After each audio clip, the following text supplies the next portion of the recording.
Get ready with me!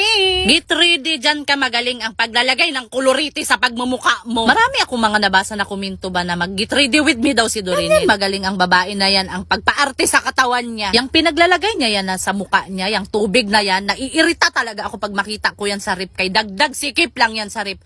Hindi ko alam kung bakit kailangan ilagay sa rip ang tunir-tunir daw na yan. Palagi ko tong mapapansin sa kanya ba, magpahid-pahid siya ng mga puti na yan na tatapalan niya yung mga nangingitim sa mukha niya. Paano hindi yan magkaroon ng pangingitim yung mga bakas sa pimples niya? Kaya nagpupuyat. Yung pinambili niya dyan sa BB cream na daw na yan na Miska. Kung itinulog niya na lang, hindi na niya kailangan maglagay niyan. Kaya hindi siya magkaka-pimples, kaya hindi na puyat. O tinatakpan niya ngayon yung eyebag niya. Sino ang may kasalanan? Bakit nagka-eyebag? Siya din. Kaya hindi natutulog sa tamang oras. Sus, Dorinel, kahit ilang beses mo patakpan yung mga eyebag mo na yan, lalabas pa rin yan. Kaya buburahin din naman ang make-up. Tignan mo ang babae. O napakaraming itatapal sa pagmumuka niya. Siya rin naman ang may gawa sa mga yan.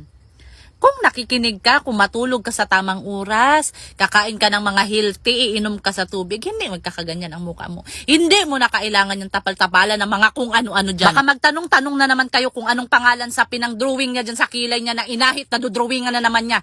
Ang nakasulat doon ay Bobby Brown. Isa pa yan sa hindi ko maintindihan. Bakit kailangan niya ahitin ang kilay niya tapos dudrawingan din niya? Ang luka. Dahil hindi man pinagpala ang babae, hindi man siya mistisa, kaya hindi pupula ang pisngi. Maglalagay siya nitong pampapula sa pisngi niya. Kahit anumang gawin mo dito kay Dorinel, hindi yan talaga mamula. Kahit anong sermon kahihiyan, hindi yan tatablan, hindi talaga yan pupula. May nabasa pala ako ng mga comment na mamahalin daw yung blush on niya. Sosyalira ka talaga, Dorinel. Kung hindi ko pa mababasa ang mga comment ng mga tao dito sa social media, hindi ko talaga malalaman. Dahil maputla at kulang sa sustansya ang labi sa babae, naglagay ng lip tint. Maglalagay pa rin siya ng lipstick. Marami talagang kailangan ilagay dyan sa labi niya kay napakaputla dahil walang sustansya. Kakainom sa milk tea. Kung ako pa dito sa babae, kung ibinili